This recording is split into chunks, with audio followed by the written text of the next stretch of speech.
Aujourd'hui, on est très heureux de recevoir Don Pierre Doat, qui nous vient du Mont-Saint-Michel, qui est là pour la retraite de la communauté Saint-Martin, c'est ça, la retraite annuelle. Donc, en tant que recteur du Mont-Saint-Michel, le sujet de prédilection, c'est un petit peu les anges. Donc, on lui a demandé de nous parler des anges. En plus, il a écrit un roman, le roman des anges, que vous pourrez acheter à la sortie, qui est passionnant et qui permet avec une intrigue quand même, de connaître un petit peu ce monde surnaturel. Donc on vous laisse la parole et un temps de questions après. Merci beaucoup. Tout d'abord, je tiens vraiment à remercier Nicolas pour son invitation, monsieur le curé aussi. Je suis très heureux d'être ici parmi vous. Et forcément, quand Nicolas m'a contacté, je me suis demandé, mais c'est quoi ce groupe des conférences des veilleurs de Bigorre? Donc je suis allé sur Internet et j'ai vu tous les prestigieux intervenants qui m'ont précédé devant vous. Donc je m'inscris modestement dans leur pas. Et je suis tombé sur cette image-là et je me suis dit, est-ce qu'ils sont venus aussi faire des conférences à Lourdes? Bernadette, oui, d'une certaine façon. Thomas More et Jean-Paul de Oui aussi. Thomas More, c'est un peu plus délicat peut-être de le prouver.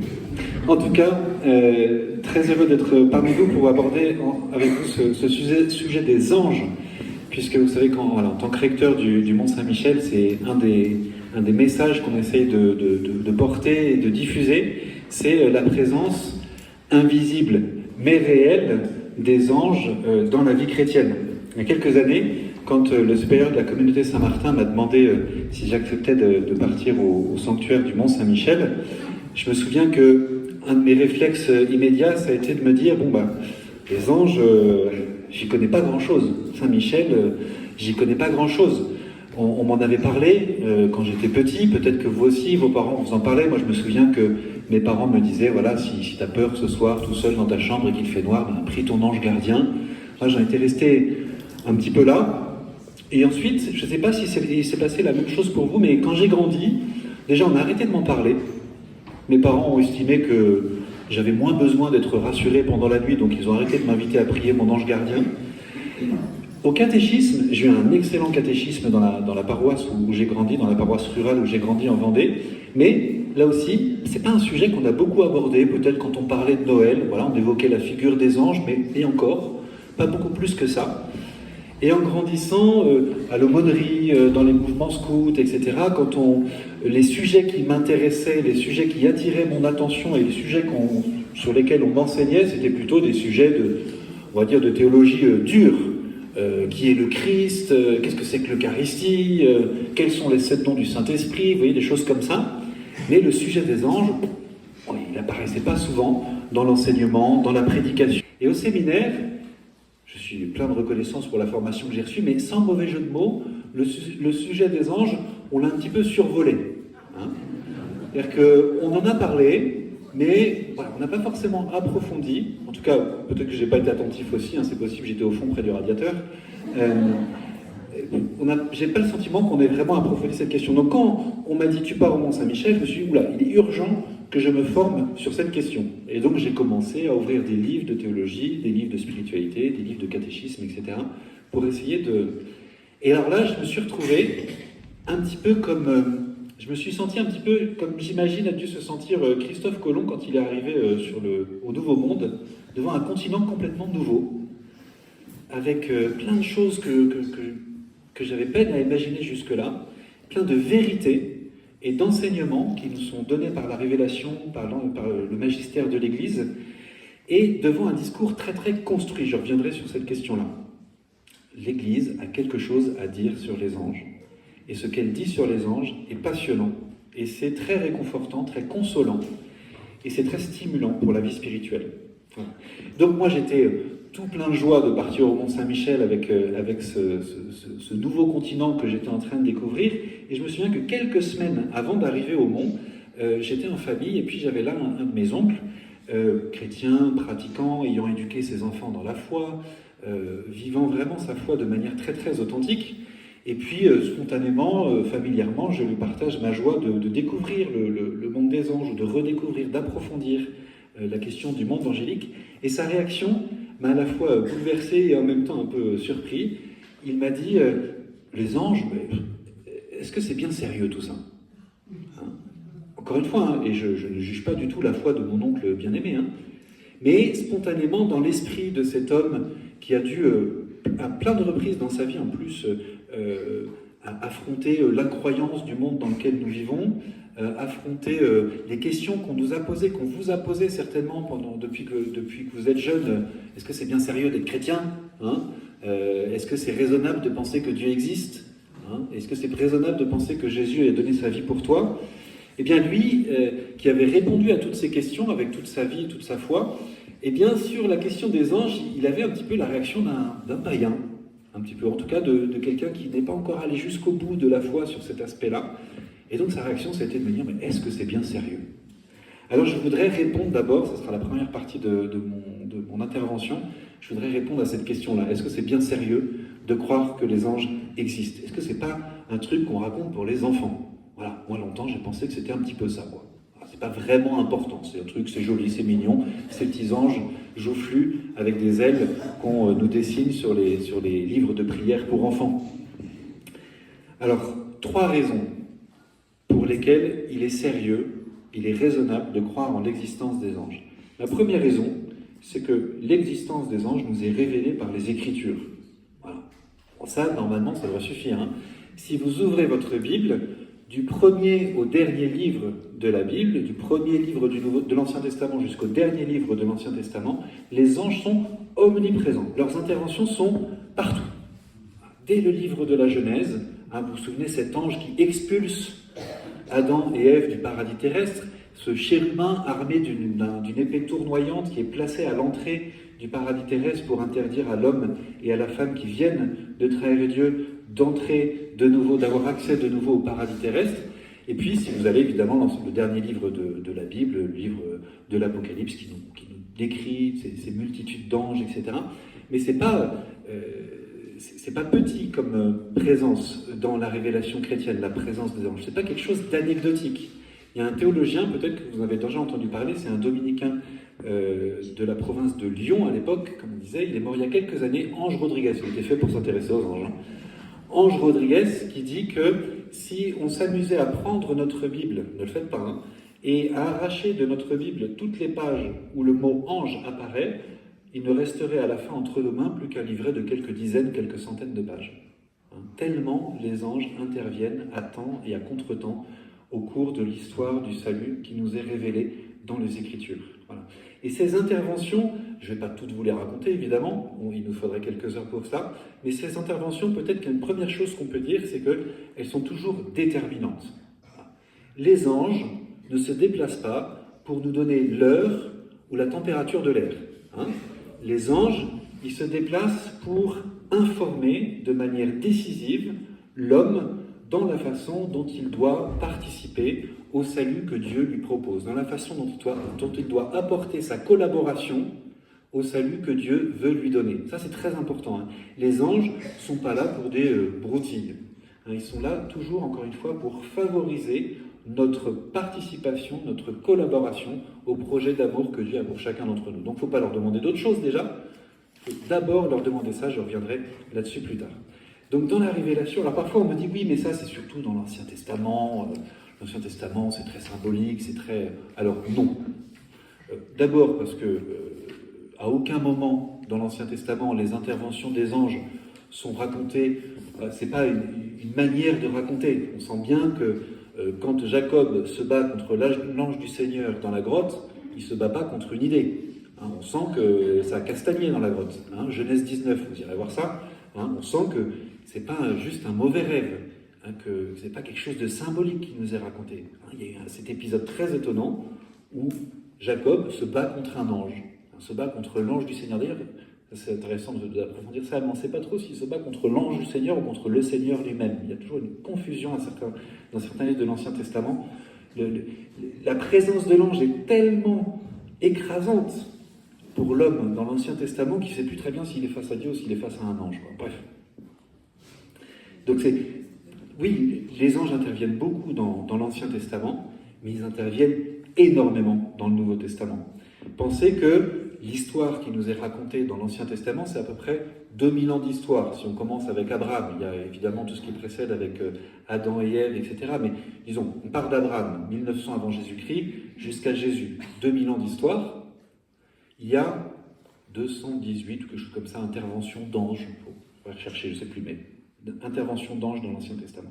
Le Nouveau Testament, ça se passe sur les 100 premières années de l'histoire du christianisme, avec la naissance du Christ et la mort du dernier apôtre. Hein. Et là, il y a plus de 120 interventions des anges sur 200 années. Ne prenez simplement que les premiers chapitres de l'évangile de Luc. Quand ça, je réponds ça à ceux qui me disent les anges, c'est un truc de l'Ancien Testament. Il va falloir supprimer les premiers chapitres de l'évangile de Luc dans ce cas-là. Parce que dans l'évangile de Luc, prenez les premiers chapitres. Annonciation à Zacharie, Annonciation à Marie, songe à Joseph, pour lui dire d'accueillir Marie chez elle avec l'enfant qu'elle porte. Deuxième songe à Joseph, pour lui dire pars avec l'enfant et sa mère parce que l'enfant est en danger. Puis revient ensuite d'Égypte, puisque Hérode est mort et il ne peut plus rien faire contre l'enfant. Donc déjà, rien qu'en 3 chapitres, vous avez 5 interventions des anges. 5 interventions, puis encore, c'est pas n'importe qui. Déjà, il y a Gabriel, au moins dans les 2 premières. Et puis voilà, qui annonce des choses quand même importantes. Mais même dans la vie du Christ, et ça on l'oublie, dans la vie du Christ, les anges sont très présents. On sent qu'il y a une intimité profonde entre le Christ et les anges. Souvenez-vous, les tentations au désert. C'est un petit verset, tout petit verset de rien du tout, après que Jésus ait été tenté par le démon à plusieurs reprises. Là, on nous dit à la fin de la dernière tentation que Jésus resta dans le désert, et là des anges le servaient. Jésus encore, alors ça c'est bouleversant, Jésus parle à plusieurs reprises des anges, et je reviendrai sur ce sujet-là, mais des moments où il y a des interventions d'anges dans la vie de Jésus aussi, ça c'est quelque chose qu'on oublie trop facilement, je trouve. On passe un peu dessus. C'est un moment clé de l'histoire du Christ. C'est au moment du jardin de Gethsémani, lors de l'agonie au jardin des Oliviers. Jésus est là, alors vous vous souvenez de toute l'histoire, il emmène Pierre, Jacques et Jean, toujours les mêmes. Il les emmène avec lui au jardin des Oliviers, il leur dit « Veillez et priez pour ne pas entrer en tentation ». Résultat, ils pioncent, voilà, c'est ça. Ils s'endorment 1 fois, 2 fois, 3 fois, à chaque fois Jésus les réveille, et puis ils s'endorment une dernière fois, Jésus continue à prier, là il y a une phrase magnifique, un tout petit verset, chapitre 22, verset 23. Je vous préviens tout de suite, je suis nul en citation biblique, j'ai tendance à faire une dyslexie des chiffres, du coup c'est peut-être chapitre 23, verset 22. Mais voilà, 22 je pense. Et là, un ange était là pour le réconforter. Le ministère de consolation des anges. Les anges exercent vis-à-vis du Christ un ministère, un service de consolation. Quand Jésus est abandonné par toute l'humanité et qu'il se sent abandonné même par son Père, il ne se sent pas abandonné des anges. C'est beau ça, non ? Sur le fait que là, il y a un ange. Alors, puisque Jésus reçoit cette intervention consolatrice de l'ange parce qu'il est homme, en tant qu'il est vraiment homme, ça veut dire que nous, lorsque nous nous sentons abandonnés des hommes et que nous nous sentons, et nous avons le droit de traverser ce genre d'épreuve, que nous nous sentons parfois abandonnés de Dieu, disons-nous qu'a priori, il y en a un dont on n'a pas le droit de se sentir abandonné, c'est notre ange. Parce que même au moment où Jésus est au pire du pire du pire de sa solitude, un ange était là qui le réconfortait. Et puis, dernier exemple d'intervention des anges dans la vie de Jésus, c'est évidemment la résurrection. Ça aussi, on l'oublie un petit peu, c'est quand même... Il y a un ange qui est là. Ça, c'est quelque chose qui m'a bouleversé quand je me suis rendu compte, c'était il n'y a pas si longtemps que ça, il y a quelques années. Je ne sais pas quelle image vous avez de la série des événements au matin de Pâques, mais je ne sais pas, je pense que c'est à cause de Marc, Luc et Jean, mais moi j'avais un peu l'idée que les femmes, quand elles arrivent au tombeau, le truc s'est déjà passé. Le truc, c'est-à-dire la résurrection de Jésus. Or, dans Matthieu, on nous dit que les femmes arrivent au petit matin, qu'elles voient un ange qui descend du ciel. Elles voient un ange qui descend du ciel, qui ouvre la porte du tombeau. C'est un ange qui donne accès à la résurrection de Jésus. La résurrection a eu lieu pendant la nuit, mais au moment où le moyen par lequel l'humanité est informée de la résurrection de Jésus, c'est par l'intervention d'un ange. Étonnant, non ? Donc la présence des anges aussi dans cet événement, événement, qu'est la résurrection de Jésus. Alors moi, là, c'est le recteur du sanctuaire du Mont-Saint-Michel qui parle et qui vous dit qu'évidemment, cet ange qui ouvre la porte du tombeau, voilà.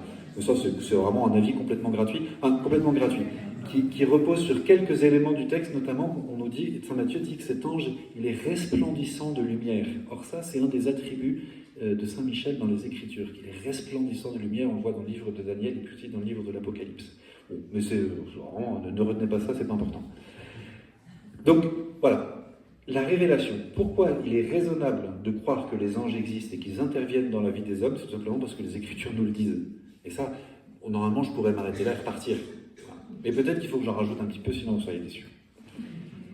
Deuxième raison pour laquelle il est raisonnable de croire en l'existence des anges et en leurs interventions dans l'histoire des hommes, c'est l'enseignement de l'Église. Ce qu'on appelle la tradition d'une manière générale. C'est-à-dire que ce qui nous est donné dans les Écritures, dans la révélation, l'Église, eh bien, elle l'a approfondi, elle l'a médité, elle l'a donné aussi, elle a aidé l'humanité à le comprendre à travers son enseignement, à travers sa théologie. Et alors ça aussi, ça m'a fasciné quand je l'ai découvert.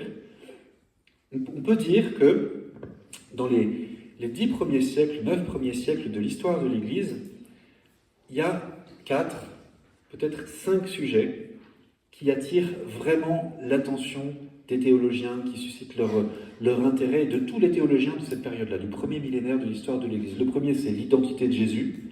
Alors là, on est dans 1700 ans du Concile de Nicée, qu'on fête cette année, avec la définition par l'Église qui lui a pris quand même 4 siècles, pour définir de manière fine l'identité de Jésus, vrai Dieu et vrai homme. Voilà. Les théologiens se sont pris la tête là-dessus, les évêques ils sont venus parfois aux mains, voire à la crosse, pour se mettre d'accord difficilement sur cette question-là. Vous savez, il y a eu beaucoup d'hérésies qui se sont... Donc ça, c'était un sujet évidemment qui passionnait les théologiens, qui continue à les passionner, mais voilà, un sujet très important.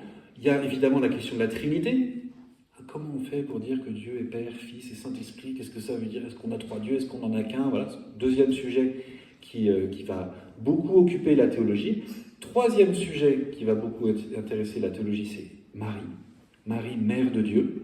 Ça, c'est aussi... Qu'est-ce que ça veut dire de dire que Marie est mère de Dieu? Est-ce que ça veut dire qu'elle n'est pas vraiment humaine? Qu'est-ce que ça signifie? Voilà. Et puis le quatrième sujet, c'est les anges. Les théologiens du premier millénaire de l'histoire de l'Église, tous, et s'il y a une exception, je veux que vous me la apportiez parce que je ne la connais pas, dans ce cas-là, ça m'intéresse, mais tous les grands théologiens de l'histoire de l'Église du premier millénaire ont ce qu'on appelle un traité des anges. C'est-à-dire qu'ils vont...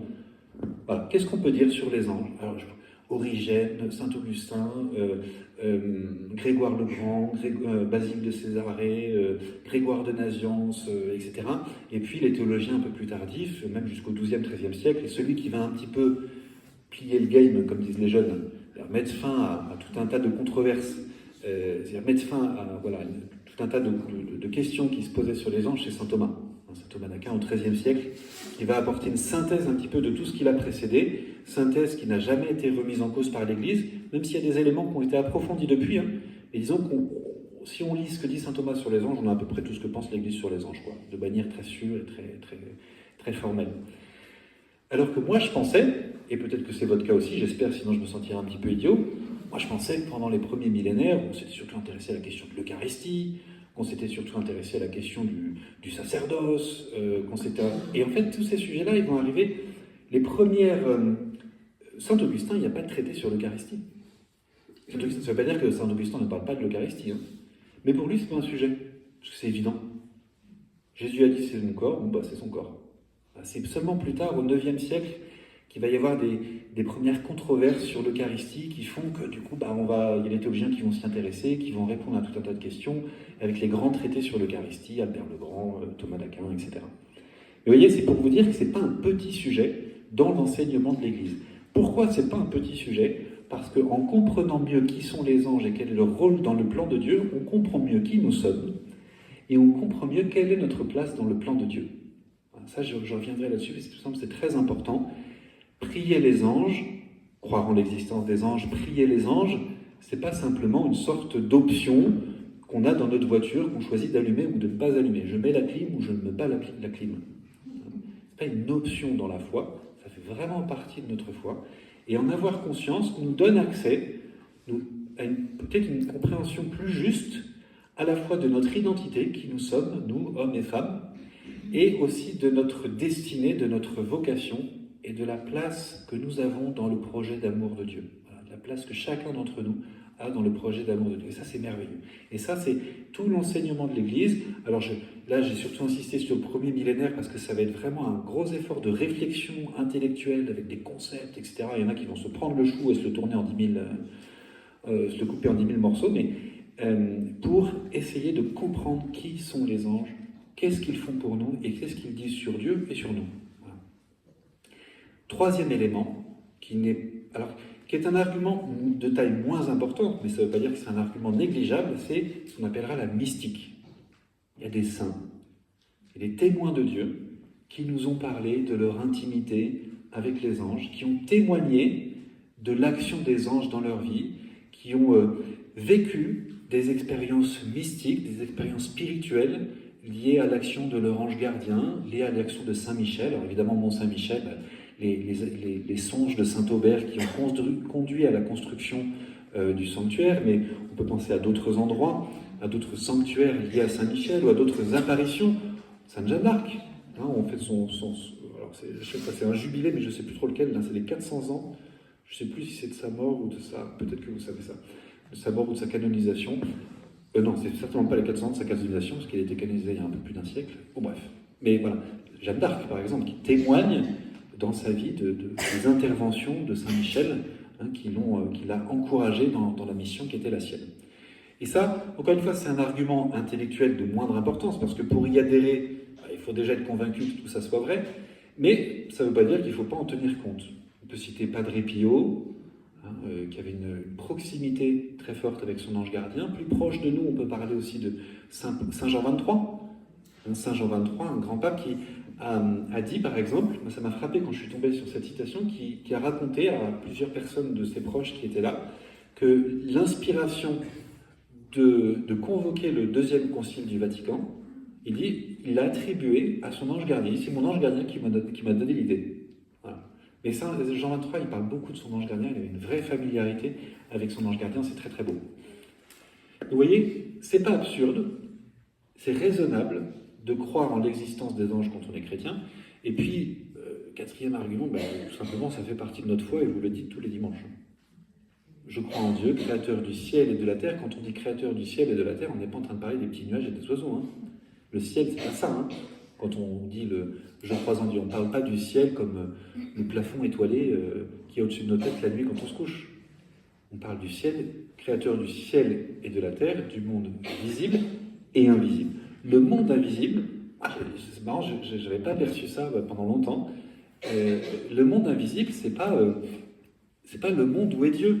Dieu n'est pas dans sa création. Donc si on dit que Dieu est créateur d'un monde invisible, on n'est pas en train de parler du palais où Dieu habite. Parce que Dieu ne peut pas être dans sa création, vous comprenez, hein. Donc quand on parle du monde invisible, on parle des anges. Ce monde invisible dont il est question dans le credo, c'est le monde des anges, tout simplement. Créateur du ciel et de la terre, de l'univers visible et invisible. Si Dieu est le créateur du monde invisible, ça veut dire que sa création est extérieure à lui-même. Et ce monde invisible, c'est le monde des anges. Voilà. Je ne suis pas certain que j'avais besoin de vous convaincre de l'existence des anges, parce que probablement vous ne seriez pas là sinon. Mais voyez, ça vous donne un petit peu, peut-être non pas une légitimité, je suis sûr que vous vous sentez légitime pour y croire, mais cette petite introduction, trop longue déjà, introduction permet d'appuyer la foi que vous avez et la relation que vous avez avec vos anges sur quelque chose d'un peu solide. L'écriture, la tradition, la mystique et tout simplement la foi de l'Église. Maintenant, je vais faire un focus sur les anges gardiens. Peut-être que dans le temps de questions, il y en a qui auraient des sujets dont ils aimeraient que je les aborde, mais ne vous inquiétez pas, je ne pourrais pas tout dire, il nous faudrait une conférence de plusieurs dizaines d'heures. Mais là, je voudrais peut-être vous permettre, à travers la suite de cet enseignement, de mieux connaître les anges gardiens. Que nous dit l'Église sur les anges gardiens? Qui sont-ils? Que font-ils? Pour pouvoir, en ressortant d'ici, j'espère tous être un petit peu plus renforcés dans cette partie de notre foi et peut-être faire une part plus belle à notre ange gardien dans notre vie chrétienne, dans notre vie de foi. Alors, qui sont les anges gardiens? Pour essayer de donner une définition, je vais faire un petit jeu, d'une certaine manière. Je vais prendre des mots qui, à la fin, constitueraient une définition complète, mais j'essaie de les expliquer à chaque fois, chaque mot, un par un. D'abord, un ange, pas seulement les anges gardiens, tous les anges. Les anges sont des créatures. Les anges sont des créatures. Ça ne valait pas la peine de venir pour entendre ça. Mais il n'empêche qu'ils traînent dans un petit coin de notre esprit parfois, un petit côté polythéiste, qui ferait des anges des êtres un petit peu plus divins que créés. Vous voyez ce que je veux dire? Comme si les anges, c'était des demi-dieux là, qui traînent un petit peu au-dessus de nous. Mais non, ce sont des créatures. Qu'est-ce que ça veut dire si c'est des créatures? Ça veut dire déjà qu'ils ont commencé à exister. Ce ne sont pas des êtres éternels. Les anges n'existent pas de toute éternité. Ils existent pour toujours, comme nous. Nous sommes des êtres immortels, nous ne sommes pas des êtres éternels. Notre âme est immortelle, nous sommes mortels par notre corps. Les anges, eux, ils ont eu un commencement. C'est assez étonnant, mais Dieu, avant la création des anges, avant la création des hommes, il était tout seul. Alors, en fait, on sait qu'il n'était pas vraiment tout seul, puisque déjà c'est la Trinité. Mais vous voyez, les anges, ils ont vraiment eu... Il y a un moment où ils n'existaient pas, puis il y a un moment où ils ont commencé à exister. Ce sont des créatures. Pourquoi c'est important de le rappeler? Parce que ça veut dire que si ce sont des créatures, les anges nous sont plus proches qu'ils ne sont proches de Dieu dans leur nature. Peut-être qu'il faut que je la refasse celle-là. Dans leur nature, dans leur être, les anges sont plus proches des hommes qu'ils ne sont proches de Dieu. Vous voyez ce que je veux dire? On a tendance, et on a raison, de se dire que les anges sont des êtres supérieurs, ce sont des êtres parfaits, etc. Et tout ça est vrai, Ils sont saints, etc. Et cependant, le simple fait qu'ils soient des créatures les met dans un état de dépendance vis-à-vis de Dieu qui ressemble à notre état de dépendance vis-à-vis de Dieu. Donc, si on prend les choses dans le bon ordre, les anges, ils nous sont très très proches. Beaucoup plus qu'ils ne sont proches de Dieu dans leur être. Donc c'est pour ça qu'on comprend pourquoi dans les Écritures, par exemple, on les appelle des compagnons, des frères. Des compagnons, des frères. Alors qu'on aurait peut-être tendance à utiliser un vocabulaire moins proche, de moins grande proximité, si on les met comme ça très très très loin au-dessus de nous, beaucoup plus proches de Dieu qu'ils ne sont proches de nous. Alors qu'en réalité, c'est l'inverse. Les anges nous sont proches parce qu'ils sont dans cet état de dépendance permanente vis-à-vis de Dieu. Voilà. Ça, c'est important. Ce sont des créatures. Ensuite, ce sont des créatures spirituelles. Jusque-là, tout ce que je viens de dire, on peut le dire des hommes. Nous sommes des créatures, et nous aussi, nous sommes des créatures spirituelles. Qu'est-ce que ça veut dire? Ça veut dire que toutes les créatures n'ont pas la même destinée. La destinée des créatures spirituelles, les hommes et les anges, elle est la même, strictement la même. Nous avons la même destinée que les anges. Notre vocation est la même que la vocation des anges. C'est une vocation à la vie éternelle, une vocation à la béatitude, une vocation à la contemplation de Dieu. Ce qui n'est pas vrai du sanglier ou de Mirza, la chienne de ma grand-mère. Voilà. Le sanglier, comme Mirza, ne sont pas appelés à être en communion éternelle avec Dieu. J'aime beaucoup Mirza, j'aime bien les sangliers, sauf quand ils me foncent dans ma voiture, mais voilà, ils n'ont pas, leur destinée n'est pas la communion éternelle avec Dieu. Encore une raison de sentir cette proximité avec les anges, de dire en fait à la fin, on va être ensemble, on va avoir la même joie à contempler Dieu, la même joie à être avec lui pour l'éternité. Créature spirituelle. La petite différence, c'est que les anges n'ont pas de corps. Ce sont des êtres spirituels, des créatures spirituelles, mais qui sont parfaits dans leur nature spirituelle. Alors que nous, vous êtes au courant, j'espère, nous ne sommes pas parfaits. Et nous avons un corps qui n'est pas un handicap en soi, Nous avons un corps, mais alors que les anges, eux, n'en ont pas, parce qu'ils sont parfaitement spirituels. On dira des anges qui sont des êtres parfaitement spirituels. Ça veut dire que eux ne sont pas limités par la matière comme nous sommes limités par la matière. Ça veut dire que leur manière d'être présent au monde n'est pas la même que la nôtre. Moi, pour être présent à vous, il faut que je sois là, physiquement. Il y a besoin que mon corps soit là. Et si je ne suis pas là, il faut que je sois là via la médiation du téléphone du père ou d'un grand écran ou Internet, etc. Et quand même, il faut que physiquement, il y ait quelque chose qui se passe, quoi. Sinon, on ne se rencontre pas. Pour les anges, c'est pas pareil. Les anges n'ayant pas de corps, leur manière d'être présent au monde et d'être présent à nous, et notamment nos anges gardiens, de nous être présents, n'est pas la même. C'est pas par une présence physique. Je sais que vous avez tous en tête l'image du capitaine Haddock, hein, avec le petit démon sur l'épaule gauche et le petit démon sur l'épaule droite, le petit ange sur l'épaule droite. C'est une image, mais c'est pas comme ça que ça se passe. Hein. Donc des créatures spirituelles, des créatures libres. Alors ça aussi, ça fait un peu mal à notre esprit. Pourquoi ? Parce que les anges bons ne font que le bien. Et nous, on a un petit truc dans notre tête, là, encore ce petit côté païen, là. En fait, être libre, c'est le fait de pouvoir faire le mal. Hein ? Je suis libre parce que je peux faire le mal. Ben non, en fait.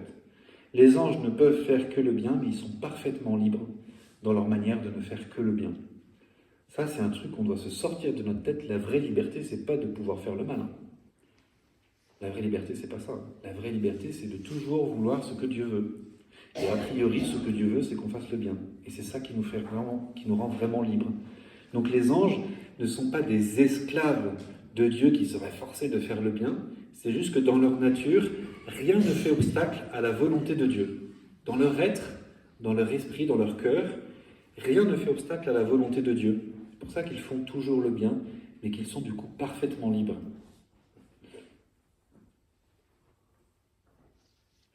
Et ensuite, pour préciser, là ce que j'ai dit, ça vaut pour tous les anges. Je précise pour les anges gardiens, qui sont des créatures spirituelles et libres et parfaites dans leur être. Les anges, eux, ont une mission particulière auprès de nous. Et cette mission, c'est dommage de la définir comme ça, mais vous allez comprendre, hein, c'est l'exact opposé de la mission du démon. C'est quoi la mission du démon ? Depuis le début, son job, c'est quoi ? C'est de nous séparer de l'amour de Dieu. C'est ça qu'il veut. Hein. C'est ça qu'il a fait avec Adam et Ève, c'est ça qu'il fait avec chacun d'entre nous. Son objectif, il n'a qu'un seul truc dans la tête, c'est ça, hein, c'est nous séparer de l'amour de Dieu.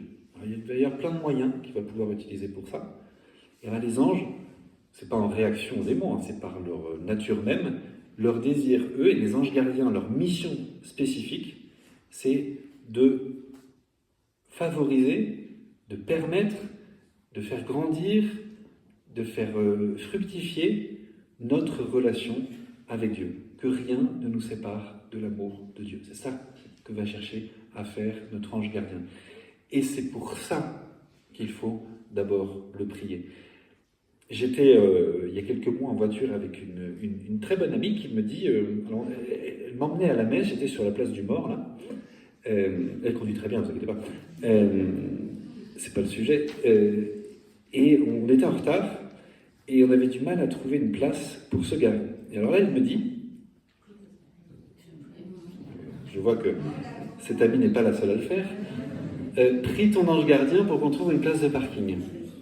Là, mon sang n'a fait qu'un tour, je lui dis, tu laisses mon ange gardien tranquille. Non, on peut prier son ange gardien, bien sûr, hein, pour tout ce que vous voulez.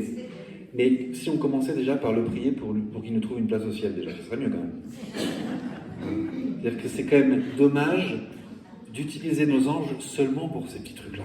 Pardonnez-moi, faites-le, pas de problème, si vous avez l'habitude de le faire. Mais que ce ne soit pas un petit peu l'ange devienne un petit peu le Nestor, je pensais au capitaine Haddock avec son domestique là qui le suit partout, ne devienne pas un petit peu notre larbin au service de nos petits problèmes du moment, hein, comme si, alors que leur mission est beaucoup plus grande que cela. Vous pouvez le faire, continuez à le faire. Si vous le faites, c'est bien. D'une certaine manière, ça permet de faire entrer dans cet ange gardien dans les petits soucis de la vie quotidienne, très bien. Mais si c'est juste ça, ben en fait, c'est un petit peu comme quelqu'un qui me dirait, voilà, j'ai acheté une très belle Ferrari et je vais aller m'acheter le pain tous les matins avec. Voilà, super, c'est quand même dommage. Hein. Voilà, on a un être auquel nous avons été confiés, qui a une mission particulière qui est celle de favoriser, de faire grandir notre communion avec Dieu. Eh bien, c'est ça qu'il faut d'abord lui demander. Et alors, comment les anges agissent? Je sais que c'est une question que beaucoup de gens se posent. Et finalement, ok, comment je sais que mon ange agit pour moi? Comment je fais pour me rendre plus ouvert à son action, etc. Basile de Césarée, vous connaissez tous Basile de Césarée. Ça sert à rien de... Je dis juste comme ça vous permettra de dire ce soir... Basile de Césarée, il a dit que... Basile de Césarée, c'est un père de l'église du VIe siècle. Basile de Césarée, il ne parle pas beaucoup des anges, mais quand même à un moment, il s'intéresse aux anges. Et il dit,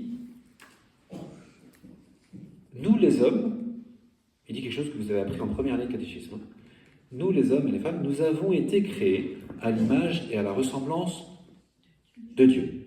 Bon, jusque-là, vous êtes tous d'accord? Rien d'impressionnant. Vous avez appris ça. Sauf que lui, il ajoute un petit mot. Nous, les hommes, nous avons été créés à l'image et à la ressemblance de Dieu, le Fils. Ah, tiens, ça, j'avais jamais entendu parler de ça. Qu'est-ce que ça veut dire? Alors, il explique, il dit, voilà, notre destinée, notre vocation, c'est de ressembler au Fils. D'ailleurs, Jésus, enfin Dieu s'est fait homme en Jésus pour que Dieu reconnaisse en chacun de nous le visage de son Fils. C'est ça le baptême. Hein. Le baptême, on dit qu'on est configuré au Christ, hein, et ce qui fait que le Christ nous reconnaît comme ses enfants bien-aimés, parce que nous sommes incorporés au Christ. Vous comprenez ça, hein, ça c'est des choses que vous avez appris, etc. Donc Basile de Césarée explique ça, tout ça est très clair. Voilà.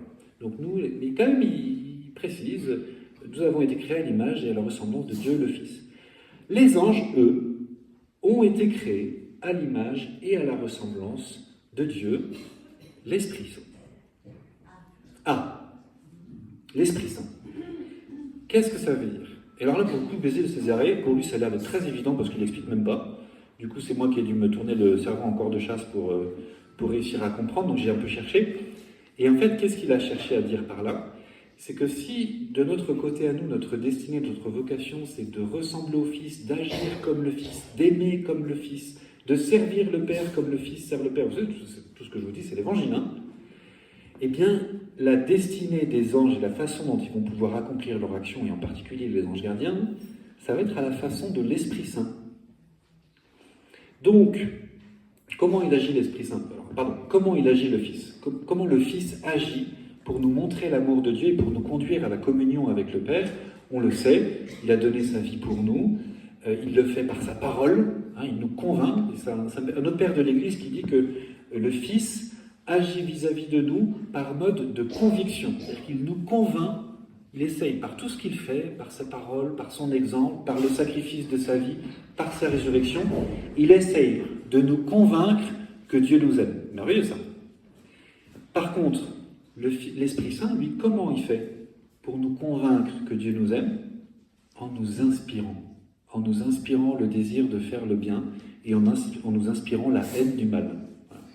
Donc, nous, on aimerait bien que les anges agissent par mode de conviction, un petit peu comme le Fils. On aimerait bien que l'ange Saint Michel apparaisse le matin à la porte de notre voisine, qui nous ennuie tous les matins, en démarrant sa voiture pendant une demi-heure à 6h du matin, et on aimerait bien que Saint Michel descende sur elle et la transperce de son glaive, qu'il agisse par manière de conviction, qu'il lui fiche une belle frousse pour qu'elle... Et ça, on ne peut pas attendre ça d'un ange. C'est pas la manière ordinaire d'agir des anges. C'est vrai que dans l'Écriture, il y a certains moments où les anges interviennent un petit peu de cette façon-là, mais on va dire que ce n'est pas la norme. Hein. Les anges, leur manière d'agir, c'est d'abord par l'inspiration à la manière de l'Esprit Saint. Et les inspirations, c'est plus difficile à percevoir qu'un ange qui vous réveille le matin à gros coups de cloche. Quoi. L'inspiration, c'est quelque chose qui naît du plus profond de notre âme, qui va nous faire désirer le bien ou éviter le mal, et on peut très bien accueillir, s'ouvrir à ces inspirations, mais aussi on peut très bien leur dire stop. On peut très bien. Moi, c'est une conversation qui m'avait beaucoup marqué quand j'étais jeune. Je devais avoir 14 ans, quelque chose comme ça, 13 ans. Dans le petit village où j'étais, notre curé nous faisait le catéchisme après la messe le dimanche. Après la messe du dimanche, les quelques enfants du village ont resté là pour le caté. Et je ne sais pas pourquoi, c'est peut-être une question qu'il avait posée, mais on avait parlé des distractions pendant la messe. Enfin, il nous avait parlé de ça, donc on avait échangé sur les distractions pendant la messe, des choses qui ne vous arrivent jamais, je suis sûr, parce que vous êtes parfait ici à Lourdes. Mais moi, voilà, je reconnais que j'avais quelques distractions pendant la messe, et justement, je lui avais dit, moi, vraiment, j'en ai marre, j'ai tout le temps des distractions, je pense à plein de choses, mais pas à Jésus pendant la messe. Maintenant, ça ne m'arrive plus. Et alors, il m'a posé la question, mais par exemple, c'était quoi tes distractions pendant la messe, là, puisqu'on sort de la messe? C'était quoi tes distractions pendant la messe?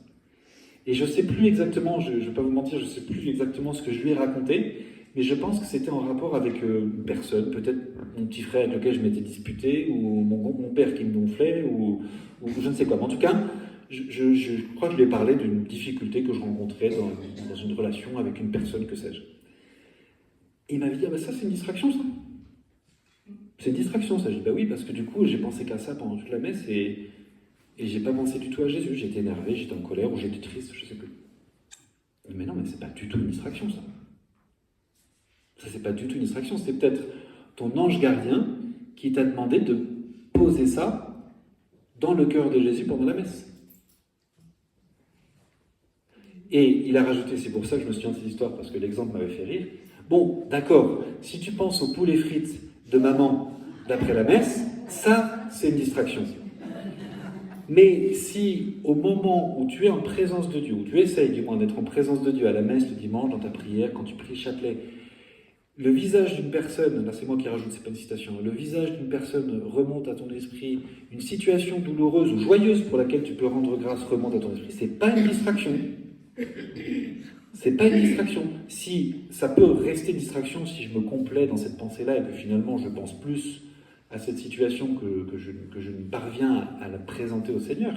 Mais ça peut être aussi un petit coup d'œil dans le dos de mon ange gardien, mais discret, hein, discret, qui me dit, ce truc-là, t'as pensé à dire merci? T'es en train de prier, là, tu vas te préparer à communier, t'as pensé à dire merci? Ou cette souffrance-là que tu portes, t'as pensé à la confier à Jésus?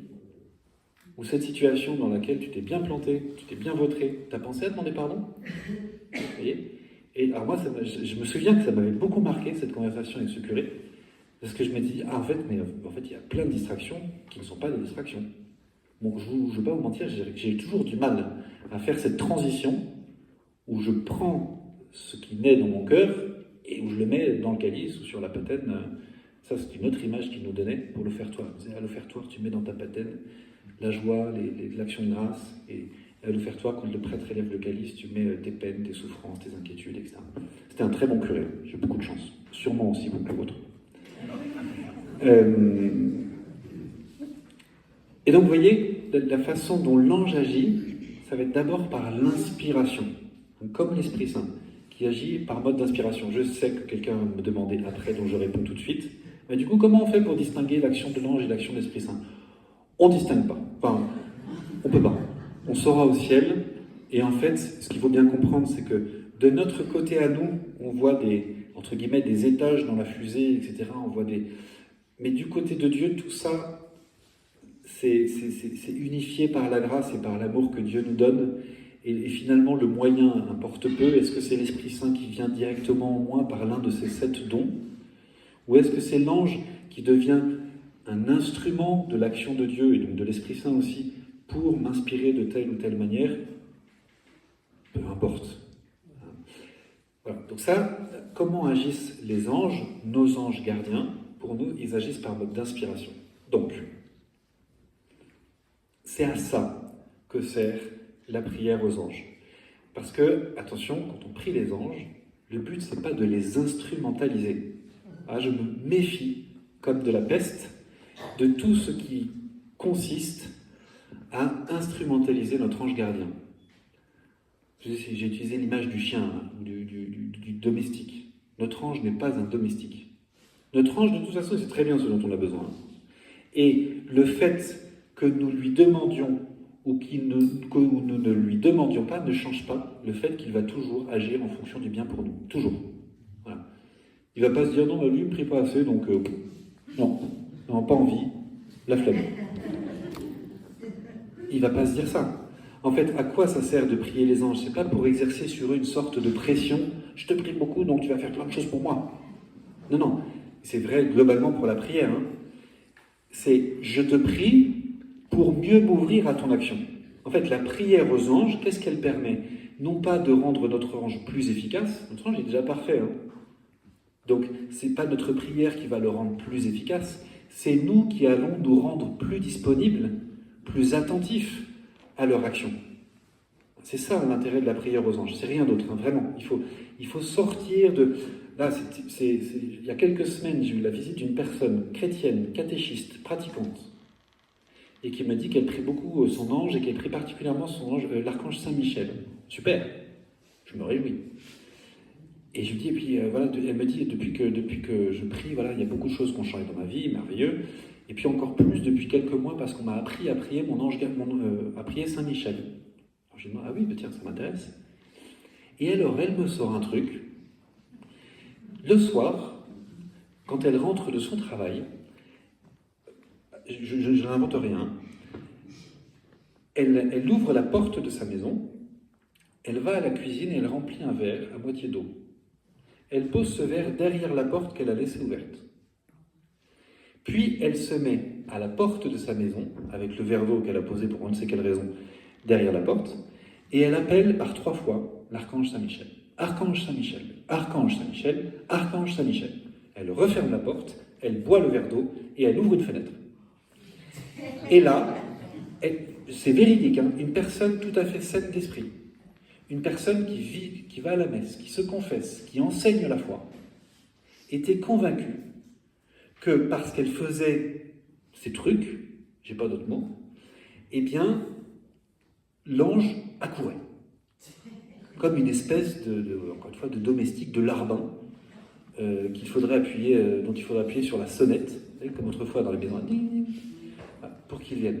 C'est terrible de penser que notre prière aux anges puisse être à ce point une instrumentalisation de ces êtres qui nous sont... Alors tout à l'heure j'ai insisté sur leur proximité, mais ils nous sont plus proches de nous qu'ils nous sont proches de Dieu, mais ils sont quand même bien au-dessus de nous. Hein. Dans leur nature, dans leur être, dans leur sainteté, dans leur beauté, dans leur intelligence, dans leur sainteté, tout ça. Ils nous sont supérieurs en tout. Vous me mettez à courir un 100 mètres avec Saint-Michel, je perds. Enfin, vous me mettez à courir un 100 mètres avec la plupart d'entre vous, je perds de toute façon, parce que je ne suis pas sportif. Mais c'est une image, bien entendu, mais les anges nous sont supérieurs en toute chose, il n'y a aucun doute là-dessus. Mais donc nous ne pouvons pas entrer avec eux dans une sorte de relation de domination où nous serions leurs dominateurs. Les anges, même certains mots qu'on utilise peuvent être un petit peu mauvais. Les anges ne sont pas à notre service.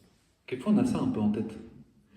Non, vraiment, si on va au fond des choses, les anges ne sont pas à notre service, ils sont au service de Dieu et au service du projet d'amour que Dieu a pour chacun d'entre nous. Notre ange gardien n'est pas à notre service. Il est au service de Dieu, donc il fait toujours ce que Dieu veut, il ne fait pas ce que je veux, il fait toujours ce que Dieu veut, et il est au service du projet d'amour que Dieu a pour moi. Vous voyez, donc on ne peut pas être dans un rapport de domination, si on comprend ça. On peut pas être dans un rapport d'autorité où nous exercerions une autorité vis-à-vis de notre ange gardien. Ah, c'est pas possible ça. Donc tous les trucs un petit peu bizarres, d'ailleurs en général, quand c'est bizarre, ça pue. Hein. C'est-à-dire que quand vous sentez qu'il y a un truc... ça sent la manipulation, ça sent l'instrumentalisation, etc. Éloignez-vous de toutes ces choses-là, c'est vraiment pas ce qu'il vous faut. J'ai acheté, parce que j'aime bien acheter des bêtises, le dictionnaire des anges. Surtout, je vous en prie, ne l'achetez pas, je l'ai fait pour vous. Ne l'achetez pas. Ça coûte 40 €. Ça se trouve dans toutes les librairies de supermarché à droite en rentrant. Le dictionnaire des anges, c'est quoi? C'est que vous avez des noms d'anges qui sortent de n'importe où, de la Bible, mais d'ailleurs aussi de la Kabbale ou d'autres choses. Des noms d'anges mis les uns à la suite des autres avec à chaque fois une définition de l'ange et de la spécificité de chaque ange. Et à la fin du livre, au début du livre, je ne sais plus, je n'ai pas vraiment essayé, je ne vous le cache pas, vous donnez un certain nombre d'informations sur vous. Enfin, vous regardez quand est-ce que vous êtes né, votre signe astrologique, le nombre de poils que vous avez sur le doigt de la main gauche, l'argent que vous avez sur votre compte en banque, et ça vous donne, tac, lui c'est ton ange en ce moment, et c'est lui que tu dois prier en ce moment, et voilà ce qu'il va te donner. Vous vous rendez compte le niveau d'instrumentalisation dans lequel on arrive. Et encore une fois, je vous ai donné l'exemple de cette brave femme, hein, ça peut aussi traîner un petit peu dans nos esprits, cette sorte d'instrumentalisation. Les anges sont là pour intervenir dans notre histoire sainte.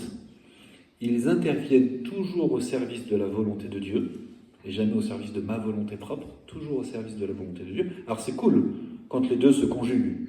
Ça c'est génial, ça nous arrive de temps en temps. On a demandé un truc au Seigneur, on a demandé un truc à notre ange, on a demandé un truc à un saint, et là, ça marche. C'est ce qu'on avait demandé, c'est génial. Mais en fait, c'est pas parce que tu l'as demandé, c'est parce que c'est ce qu'il te fallait. Vous voyez? Moi j'ai mis beaucoup de temps à comprendre la différence entre, dans la prière, Dieu ne me donne pas toujours ce que je demande. Par contre, il me donne toujours ce qu'il faut. Et trop souvent, ce que je demande n'a rien à voir avec ce qu'il me faut. Voilà. Et je remercie le Seigneur pour un certain nombre de prières qu'il a bien voulu ne pas exaucer. Il y a des trucs que je lui ai demandé, heureusement qu'il ne me les a pas donnés. Et par contre, une certitude qu'on peut avoir, c'est que le Seigneur nous a toujours donné ce qu'il nous fallait. Parfois, il ne nous a pas donné ce qu'on demandait. Mais parce que ce qu'on demandait, ça ne veut pas dire que ce n'était pas juste, mais c'est juste que ce n'est pas ce qu'il nous fallait. Donc il ne nous l'a pas donné parce que ce n'est pas ce qu'il nous fallait à ce moment-là de notre histoire. Vous voyez? Quelquefois, on demande des choses très justes, le Seigneur ne nous les donne pas. C'est parce que c'est pas ce qu'il nous fallait. Même si c'est très juste, même si c'est très important, même si c'est très dur d'accepter que le Seigneur n'écoute pas cette prière. Voilà. Peut-être que notre relation avec notre ange gardien nous permet d'entrer dans cette gratuité aussi de la prière. L'objectif de la prière n'est pas de faire un bras de fer avec le bon Dieu, un bras de fer avec Saint Antoine, ou un bras de fer avec notre ange gardien. Saint Antoine, trouve-moi mes clés de bagnole. Ah. Et d'ailleurs, je vais mettre une offrande dans l'église. Faites-le. Hein. Monsieur le curé sera content. D'ailleurs, je vais mettre une offrande dans l'église pour que tu me retrouves ce que j'ai perdu. Mais non, c'est pas ça. La prière, c'est ce qui va nous permettre d'entrer dans la volonté de Dieu, d'accueillir la volonté de Dieu telle qu'elle va se manifester à travers les choses que nous recevrons ou que nous ne recevrons pas de la main de Dieu. Oula. Je dois juste terminer avec une petite conclusion. Alors là, j'hésite.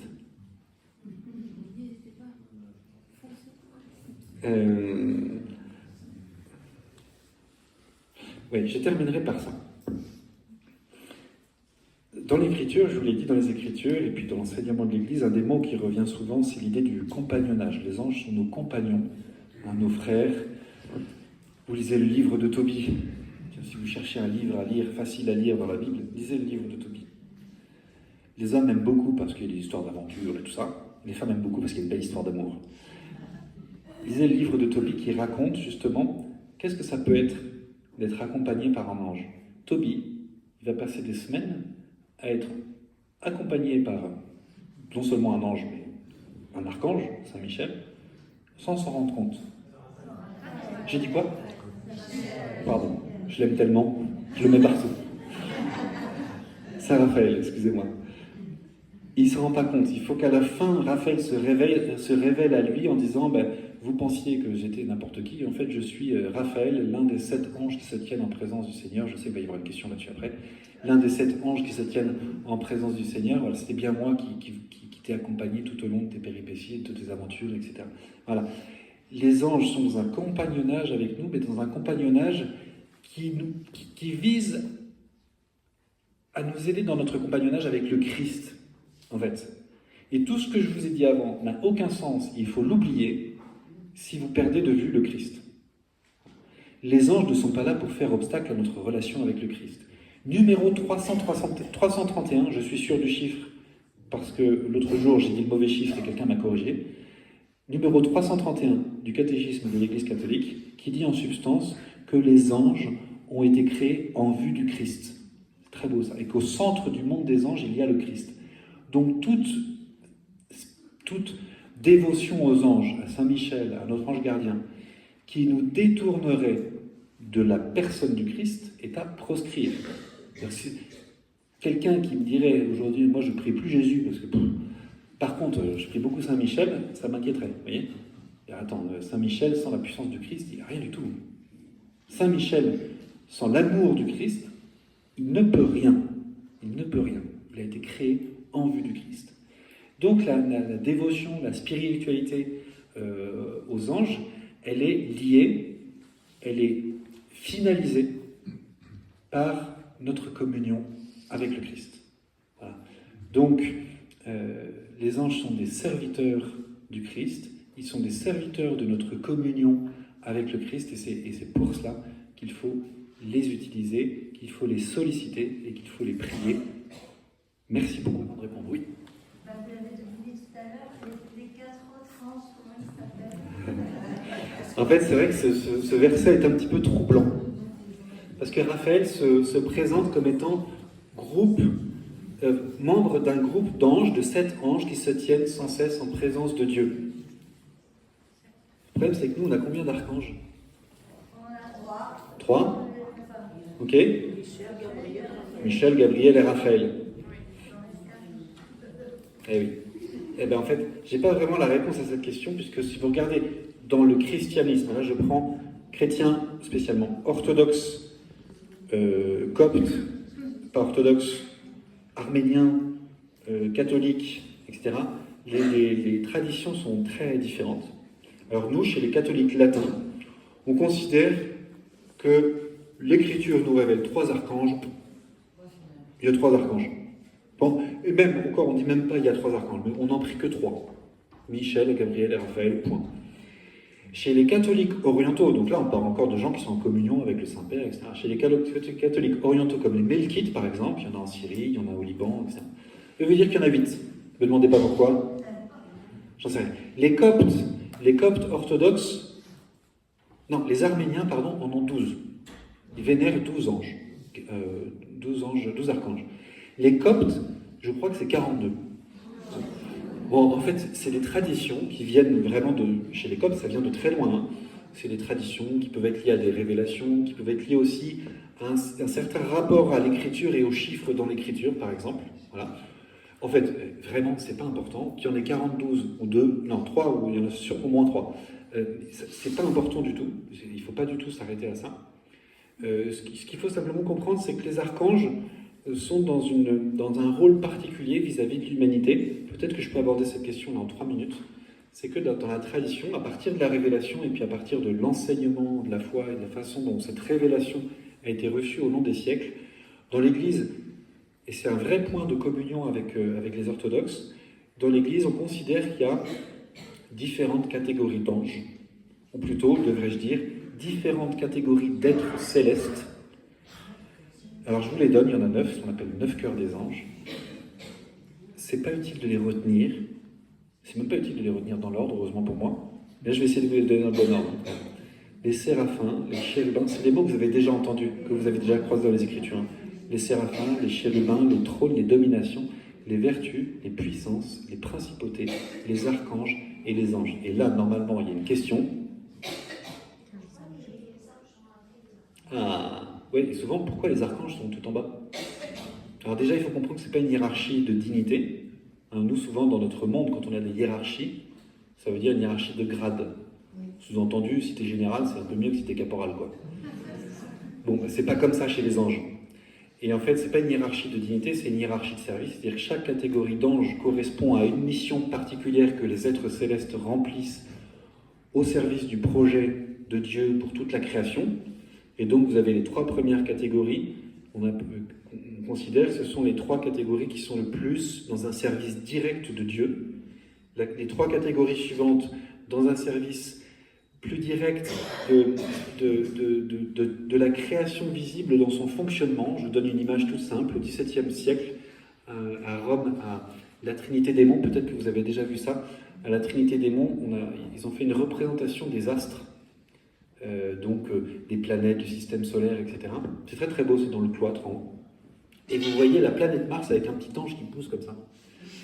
Et en fait, ce petit ange qui pousse Mars, c'est quoi? Évidemment, il n'y a pas un ange le matin qui se réveille pour vérifier si Mars est au bon endroit.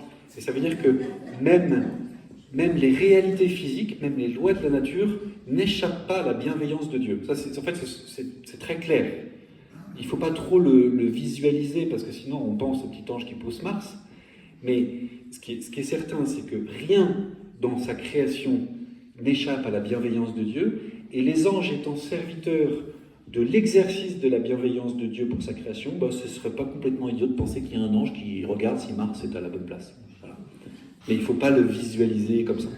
Ça aide, quand on peut visualiser, ça aide un petit peu à se figurer les choses. Donc, catégorie deuxième ordre, si vous voulez, ça correspond plus à un service de la création dans son fonctionnement, c'est un peu moche de le dire comme ça. Et puis les trois dernières sont dans un service plus direct des hommes et de l'humanité. Et les anges, c'est le mot qu'on a fini par donner à tous les êtres célestes, un peu par abus de langage, par extension, on a fini par appeler anges tous les êtres célestes, mais en réalité les anges, la dernière catégorie, c'est ce qu'on appellerait nos anges gardiens, c'est-à-dire ceux qui sont dans un service extrêmement fin, extrêmement personnalisé, direct. Chacun d'entre nous, nous avons un ange qui veille sur nous, chacun d'entre nous, parce que nous avons été créés par Dieu, et pas parce que nous avons été baptisés, c'est très important. Nous avons un ange qui veille sur nous, non pas au nom de notre foi, c'est pas parce que tu es chrétien que tu as un ange qui veille sur toi, non pas au nom de notre sainteté, c'est pas parce que tu es saint que ton ange agit, ou parce que tu es gentil, et c'est pas parce que tu es méchant qu'il arrête d'agir pour toi, simplement si tu es méchant, il va avoir plus de mal à agir pour toi, c'est plus compliqué pour toi d'accueillir son action. Et ça c'est très important par exemple pour nos amis, personnes que vous connaissez dans votre entourage qui ne sont pas chrétiennes, qui n'ont pas été baptisées. Ils ne peuvent pas encore bénéficier du secours de la grâce que donne le baptême. Par contre, ils peuvent bénéficier du secours que leur donne leur ange. Donc moi, maintenant, depuis que je me suis un petit peu habitué à ça, alors au Mont-Saint-Michel, des non-baptisés, je peux dire, j'en croise beaucoup, maintenant, quand quelqu'un me dit « je ne suis pas baptisé », je prie son ange gardien. Déjà parce qu'il ne doit pas être souvent sollicité. Et puis aussi parce que justement, son ange gardien, sa mission propre, ça va être de le conduire à pouvoir accueillir la grâce par le salut de ses péchés, par le baptême. Vous voyez ? Autre question. Oui. Alors, comme vous voulez. Comment vous priez l'ange ? Moi, je prie l'ange, je prie mon ange en parlant avec lui. Là, je vous ai donné cet exemple. Je croise une personne qui n'est pas baptisée, je prie son ange. Vous pouvez utiliser des prières qui sont recommandées par l'Église, des prières de Saint Michel Archange, par exemple, de Léon XIII. Mais votre ange gardien, moi, une prière qui m'a beaucoup marqué, c'est une prière que j'ai apprise quand j'étais en mission à l'étranger à Cuba. C'est une prière toute simple que les parents apprennent à leurs enfants à dire le soir, et je me suis aperçu que les gens continuaient à la prier très régulièrement, un peu spontanément. Mot à mot, c'est mon doux ange gardien, veille sur moi le jour comme la nuit.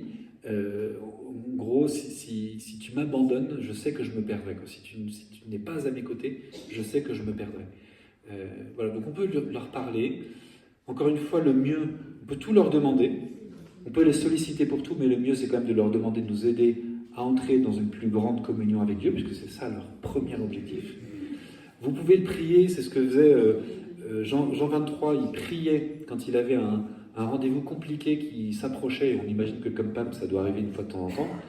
Il raconte qu'il a pris l'habitude, en amont de la rencontre, de prier son ange gardien, en disant à son ange gardien, va voir l'ange gardien du Schmoll, arrangez-vous là-haut, comme ça sera peut-être plus facile pour nous de nous arranger entre nous. Ça peut être utile quand vous avez une discussion compliquée avec votre curé, ou quand votre curé a une discussion compliquée à gérer avec vous, ça peut arriver. Voilà.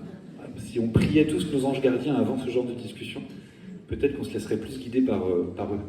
Oui ? Les anges gardiens viennent-ils à l'existence en même temps que nous ? Non. Là, c'est saint Thomas qui se pose exactement cette question-là. Elle avait été réglée avant lui, mais je pense qu'il termine la discussion en disant que c'est un raisonnement assez logique. Saint Thomas dit que pour la création visible, la création physique que nous connaissons, que nous voyons, l'acte créateur de Dieu, il s'est fait en une fois. Et Dieu, par contre, ce qu'il refait pour chacun d'entre nous, c'est la création d'une âme. Nous avons une âme qui a été créée par Dieu pour nous au moment où nous avons été conçus. Voilà. C'est l'unique entorse que Dieu fait à un principe très simple, c'est qu'il a lancé sa création et qu'il attend son achèvement à la fin des temps, mais que Voilà, Dieu ne recrée pas, va pas recréer un univers. Et il ne va pas créer un homme à partir de rien. Il n'a même pas fait pour Jésus. Le corps de Jésus, il est vraiment né du sein de Marie. Hein. Donc voilà. Et donc saint Thomas dit, il n'y a pas de raison que ce soit différent dans la création invisible. Et donc saint Thomas pose une hypothèse que l'Église accueille comme étant une hypothèse assez certaine. C'est que, nos anges ont été créés tous en une seule fois. Tous les anges nécessaires à Dieu ont été créés tous en une seule fois. Et qu'ils ont été créés avant ou au même moment que le monde visible. Mais il n'imagine pas que le monde visible ait pu être créé avant le monde invisible. Donc soit Dieu, il a tout fait en même temps, il s'est lâché, monde visible, monde invisible, soit il a créé d'abord le monde invisible, puis le monde visible. On aura la réponse au ciel, vous poserez la question à notre ange gardien quand vous le verrez. On ne saura pas vraiment. En fait, ce qui est intéressant, c'est ça, et ce qui est assez beau, du coup, à visualiser, c'est que votre ange gardien, qui a été créé il y a fort longtemps, comme on dit dans Shrek, c'est peut-être une référence que tout le monde n'a pas ici, c'est un dessin animé. Votre ange gardien qui a été créé il y a très longtemps, ben, il attend, il a attendu, il ne s'est pas ennuyé, vous inquiétez pas pour lui, hein, mais il a attendu que vous veniez à l'existence. Il vous accompagne le temps de votre existence. Et après, retraite. Non, saint Thomas dit pas retraite, mais en gros, il dit, puisqu'il aura accompli sa mission, il sera dans le repos, le même que nous, d'une certaine manière, en attendant la résurrection glorieuse. Donc voilà, pour terminer la réponse à la question, c'est, ils ont tous été créés en une seule fois, et tout ce qui était nécessaire à la création, tous les anges qui étaient nécessaires à l'accomplissement du projet de Dieu ont déjà été créés. Peut-être qu'au ciel, on s'apercevra du contraire. Mais a priori, saint Thomas, il a bien réfléchi. Oui.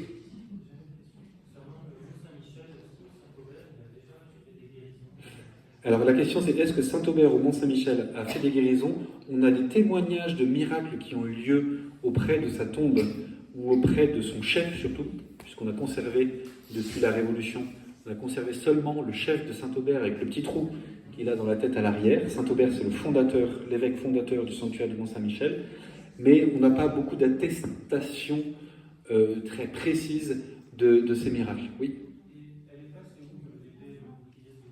Il n'y a pas d'épée ni de bouclier Saint-Michel. Saint-Michel n'a pas laissé...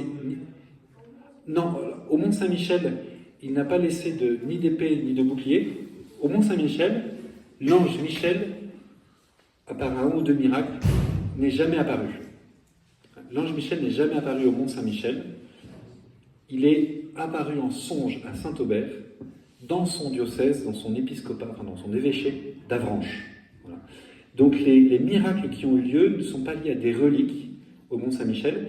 Les miracles qui ont eu lieu, et il y en a eu de nombreux, sont liés à un autre type de relique un petit peu inattendu, mais qui était très important pour les moines du Moyen-Âge, parce que Saint-Michel n'a pas laissé d'épée, il n'a pas laissé de bouclier, il n'a pas laissé une petite plume avant de partir. Hein, Saint-Michel, qu'est-ce qu'il a laissé? En fait, il a laissé le rocher.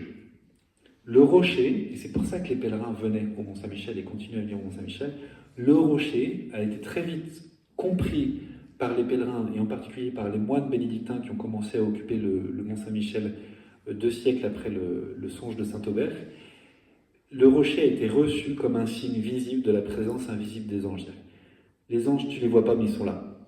Et comme signe visible de cette présence, il y a ce rocher immense, complètement fou, au milieu d'une baie dingue, qui est là. Voilà. Et ça ne bouge pas. Et d'ailleurs, les moines ont toujours fait très attention à ne pas abîmer le rocher. Ils ont construit cette abbaye complètement folle, en faisant en sorte de ne jamais avoir à abîmer le rocher, à le couper, etc. C'est très impressionnant ce qu'ils ont réussi à faire. Et il y a des endroits où ils ont même mis en scène le rocher, comme pour le montrer, pour que les pèlerins puissent poser leurs mains sur ce rocher et se dire « Dieu, je ne le vois pas, les anges, je ne les vois pas, mais c'est aussi solide que ce rocher. » Pardonnez-moi, je vais passer à d'autres questions. Oui. Alors les démons, ce sont des anges. Un très beau témoignage d'un petit enfant qui m'a dit l'autre jour, j'ai dit, dans la conversation comme ça, je parle des anges déchus. Et puis je sentais qu'elle s'était arrêtée sur ce mot, elle me dit, mais pourquoi ils sont déçus les anges? Alors, ils sont sûrement très déçus. Mais déchus, c'est-à-dire que ce sont des anges qui sont tombés de la sainteté de leur nature, c'est-à-dire que comme tous les anges, ils ont été créés bons, tous les anges ont été créés bons, de même que nous avons été créés bons, etc. Là, je vais prendre peut-être 4 minutes. J'ai le temps ? Oui. 4 minutes pour essayer de vous expliquer à partir d'une image. C'est vraiment très imagé ce que je vais dire. Ne pensez pas que je suis en train de vous raconter les événements comme si c'était passé de cette manière-là, mais je trouve qu'avoir une image permet de comprendre. Je vous ai dit tout à l'heure, c'était une des questions, Dieu a créé tous les anges en une seule fois. Il les a tous créés bons. Maintenant, imaginons que Dieu se soit comporté un petit peu comme un chef d'entreprise au début de l'année, qui veut réunir ses troupes, et qui veut leur présenter le projet de l'année. Dieu n'a pas encore créé l'univers, mais il va réunir ses troupes d'anges et il va leur présenter le programme. Donc il fait un beau PowerPoint, il réunit ses anges, vous êtes les anges, il fait un beau PowerPoint là, et il leur montre le projet. Alors le projet, c'est la création de l'univers visible, les planètes, la terre, la nature, les animaux, l'homme. Donc là, peut-être que dans l'esprit d'un certain nombre de ces anges, déjà, il y a peut-être un petit truc qui frétille. C'est pourquoi Dieu fait ça. C'est que ce truc, la matière. Non mais attends, nous déjà, la création visible, c'est quand même joli. Pourquoi il y a besoin de... Donc peut-être, ça c'est une hypothèse, tout ce que je dis, en fait, j'image une hypothèse donnée par Origène, et puis aussi par saint Thomas d'Aquin. La question c'est, pourquoi les anges ont-ils trahi? Donc peut-être déjà qu'il y a pu y avoir dans le cœur, dans l'esprit d'un certain nombre d'anges, une résistance à la possibilité de la matière. Parce que les anges ne sont des êtres immatériels, et donc pourquoi Dieu se dégrade dans la boue de la matière. Premier slide du PowerPoint, déjà il ne plaît pas à la moitié de l'entreprise. Deuxième slide, deuxième partie du PowerPoint. Les hommes, on va les créer là, Adam et Ève, on va les appeler comme ça. Et puis, en fait, ils vont se détourner de nous. Ils vont trahir. Ils vont trahir. Mais ne vous inquiétez pas, parce que là, ils sentent que ça va... Comment ça pourquoi ils vont faire ça mais vous inquiétez pas, on va les sauver. Et Thomas d'Aquin dit, là aussi, il y a peut-être eu une deuxième résistance du démon et des autres anges qui vont le suivre dans sa rébellion. C'est, ok, tu les crées, ils te trahissent, laisse-les pourrir dans leur matière, laisse-les pourrir dans leur mal, laisse-les, en fait, ne va pas t'impliquer, ne va pas te salir, entre guillemets. Pas besoin de les sauver. Laissons-les dans leurs difficultés. Troisième slide. Je vous explique comment je vais les sauver. On va envoyer le fiston. Pardon, je dis ça pour vous faire rire. On va envoyer le fils pour qu'il se fasse homme parmi les hommes, qu'il donne sa vie pour eux, qu'il meure sur la croix. Vous imaginez les anges? Qu'il meure sur la croix et qu'il les ressuscite le troisième jour. Là, ça commence à chauffer les oreilles du démon, parce que là, c'est plus simplement Dieu qui s'implique dans sa création, ça va très très loin quand même. Faut bien penser que l'ange, le démon, en fait, comment il va finir par trahir? C'est par son incapacité à accueillir la miséricorde de Dieu, et à croire en la miséricorde de Dieu. C'est trop, tu vas trop loin. Pourquoi tu vas jusque-là? Après tout, bon d'accord, tu veux les sauver, à ce moment-là, décrète que tu veux les sauver, ça suffira, il suffit de ça, tu peux le faire, tu es tout puissant. Va pas envoyer ton fils pour qu'il meure, en plus, franchement, dégoûté, parce que tu rejoins ta création à travers un homme. Pourquoi, si tu dois rejoindre ta création, rejoins ta création dans un truc un peu plus... un ange, quoi. Voilà, fais-toi un parmi nous, et puis tu iras dire aux hommes qui sont sauvés, et puis voilà, puis c'est réglé. Dernier slide, et là ça va achever le démon. Dernier slide, c'est... Oui, alors donc, mon fils va ressusciter, du coup, ils auront de nouveau accès à la communion avec nous, puis il y aura l'église, il y aura les saints, etc. Puis à la fin, il y a un truc, vous allez voir, ça va être génial. Il y aura la résurrection bienheureuse. Les hommes retrouveront leur corps. Et comme mon fils qui s'est fait homme parmi les hommes et a donné sa vie pour eux, sera revenu dans la communion avec nous, enfin, il ne sera jamais la paix, mais sera monté au ciel avec son corps, bah, du coup, les hommes, ils seront au-dessus de vous. Ben oui, parce que, je vous disais tout à l'heure, j'ai beaucoup insisté un petit peu lourdement là-dessus d'ailleurs, les hommes, ils nous sont supérieurs en tout par nature. Dans leur nature, encore une fois, il n'y a rien à dire, on ne leur arrive pas à la cheville. Hein. Par contre, par grâce, à cause du projet d'amour de Dieu pour nous, qui se manifeste dans son Fils Jésus, qui a pris notre humanité, qui est mort sur la croix et qui est ressuscité, par grâce, nous sommes rendus supérieurs aux anges. Dans l'Épître aux Hébreux, dans le livre aux Hébreux, dans la lettre aux Hébreux, pardon, on nous dit qu'en se faisant homme, Dieu s'est fait un peu en dessous des anges. Il s'est mis un peu en dessous des anges. Mais Dieu, en ressuscitant son Fils, et en le faisant, ça c'est toujours la parole de la lettre aux Hébreux, en lui donnant une vie invincible, Dieu a fait rentrer l'humanité dans la communion de la Trinité. Parce que Jésus, il est dans la communion trinitaire avec tout ce qu'il est, vrai homme, vrai Dieu. Et donc, ce que nous n'étions pas par nature, supérieurs aux anges, nous le sommes par grâce. Nous devenons... Alors, supérieurs aux anges, c'est pas une question là non plus de dignité. Hein. C'est ça que le démon n'a pas dû comprendre. Ça ne veut pas dire qu'on est meilleur qu'eux. Ça veut dire simplement que dans notre communion avec Dieu, notre place est plus belle, d'une certaine façon, que la leur. Parce que Jésus, il ne s'est pas fait ange. Vous voyez ? Donc vous comprenez l'histoire. Et alors moi j'imagine un petit peu, au fur et à mesure des slides, les joues, les oreilles et puis la queue du démon devenir de plus en plus rouges, quoi. Sachant qu'il n'a pas de corps, donc c'est une image. Mais vous voyez qu'en fait, la résistance et la révolte du démon, si on se met un petit peu à sa place, je ne le justifie pas. Mais on peut comprendre ce qu'il a fait sursauter. Parce que, en fait, en vrai, ça devrait nous faire sursauter aussi. De penser que Dieu nous a aimés à ce point-là. Donc la résistance du démon, c'est pas une résistance orgueilleuse, bête et méchante. Parce que l'ange n'est ni bête. Il n'est pas méchant au sens commun du terme, il est mauvais. Elle n'est pas bête, la résistance du démon. C'est juste qu'elle oublie une donnée, c'est l'amour fou de Dieu.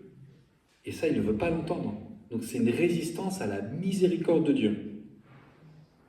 Et c'est ça qu'il ne supporte pas. C'est de voir que Dieu fait pour nous tout ce qu'il fait pour nous faire accéder à la vie. Et il ne veut pas nous servir, donc. Il ne veut pas nous servir, donc. Le démon ne veut pas nous servir. C'est pour ça qu'il dit non serviam. Alors lui, il ne veut pas servir Dieu. Il aimerait bien nous faire croire qu'il nous sert. Il aimerait bien nous faire croire qu'il nous est utile. Par exemple, il y a un truc qu'il adore faire, c'est nous faire passer le mal pour un bien. Ah, c'est pas grave. Ça, c'est sa manière de nous servir. Mais voilà, c'est pas un service qu'il nous rend, ça c'est sûr. Oui.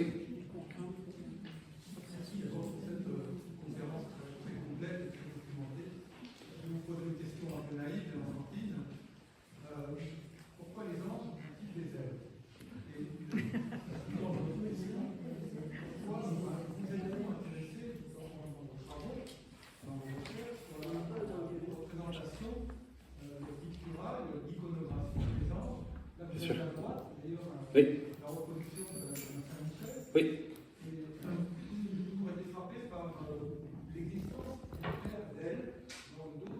Oui.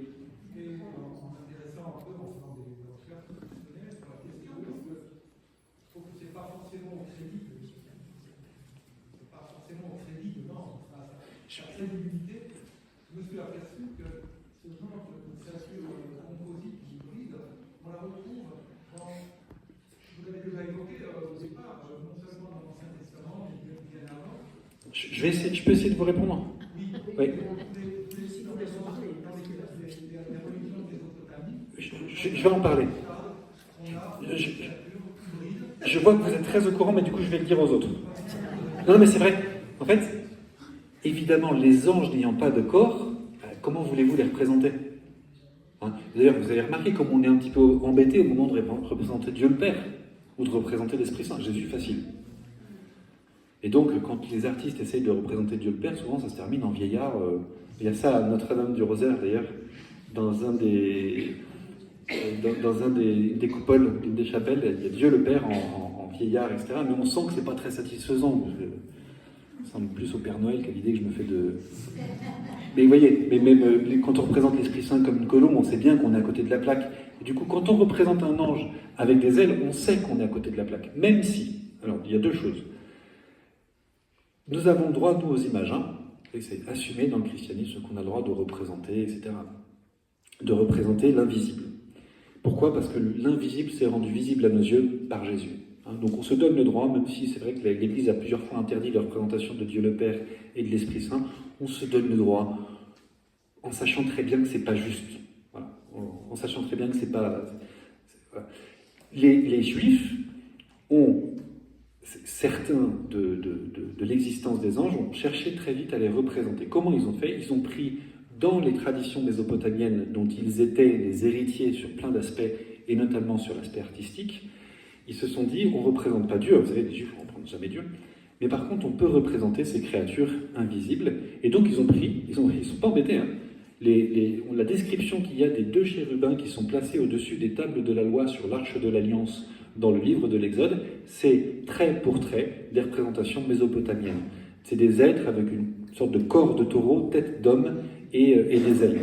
Vous regardez ensuite, vous lisez ensuite dans les Écritures, livre de Daniel, livre d'Ézéchiel, livre d'Isaïe, dans le livre de l'Apocalypse, ou dans d'autres événements de l'Ancien Testament, vous lisez des représentations, des descriptions des anges. Alors vous avez des trucs qui sont ingérables à visualiser.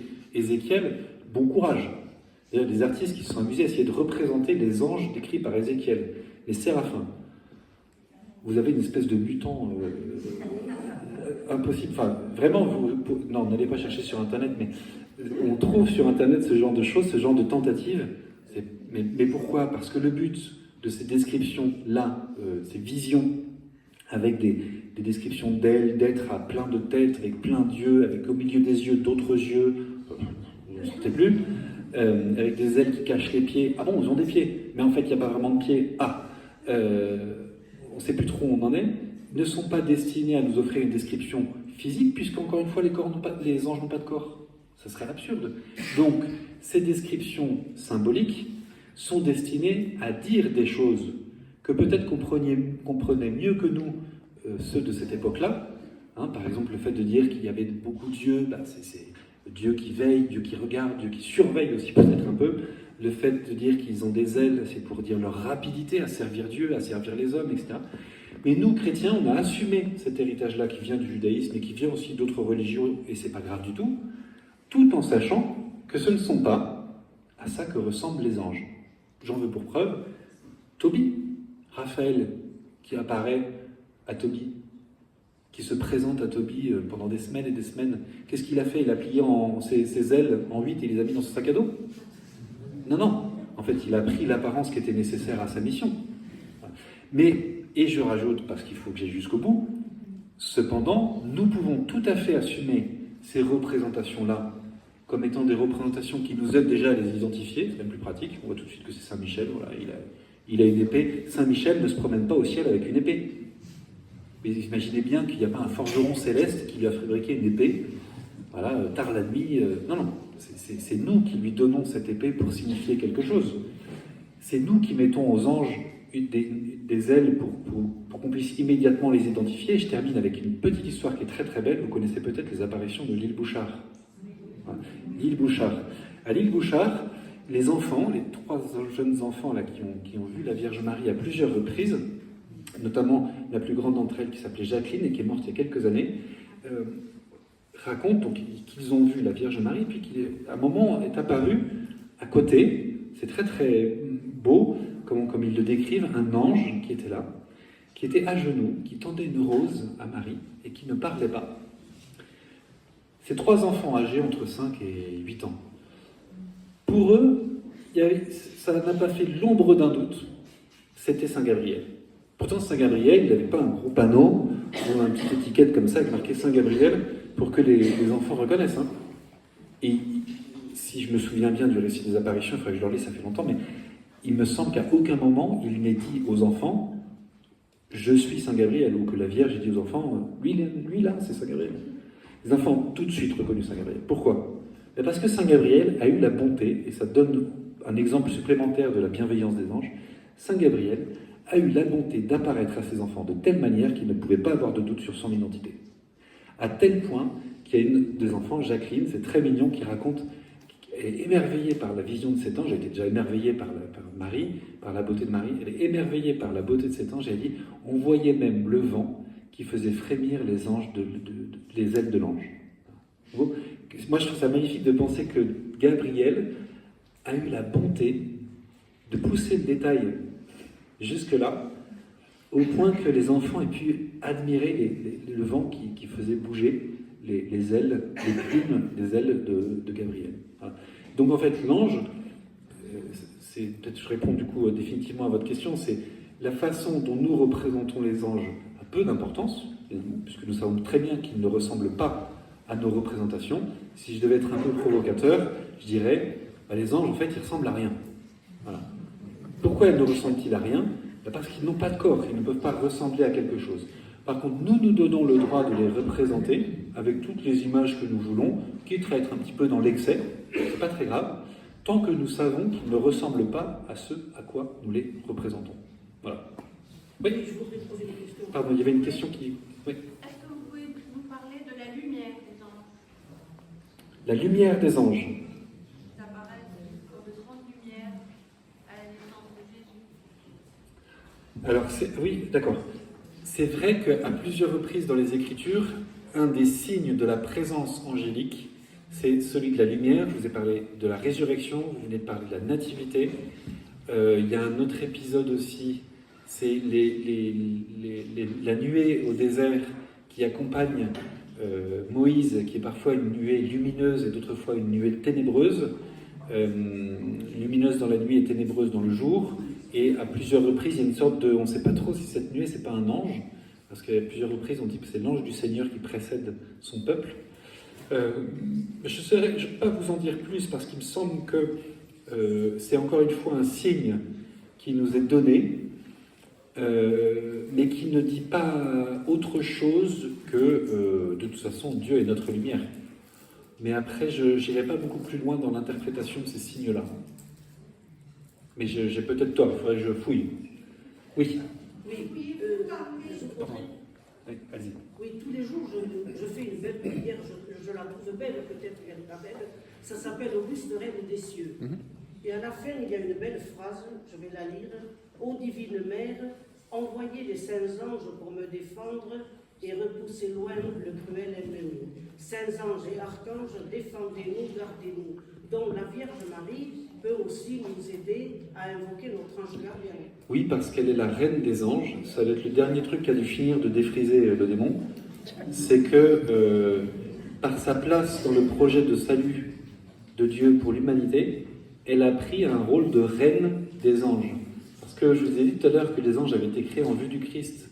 Or, si elle est la mère du Christ, la mère de Dieu, ça c'est très présent par exemple dans les traditions orientales. Si elle est la mère du Christ et la mère de Dieu, elle est aussi donc la reine des anges. Elle exerce une sorte d'empire, qu'on n'arrive pas trop à expliquer, d'empire sur les anges. Et donc, quand on prie Marie, elle a peut-être un petit... sûrement même... La première phrase, Auguste Reine des cieux et maîtresse des anges. Voilà. Ouais. Il y avait une question derrière vous. Oui. Pourriez-vous parler du petit exorcisme de la prière De Léon XIII. Léon XIII? Alors, je peux en parler. C'est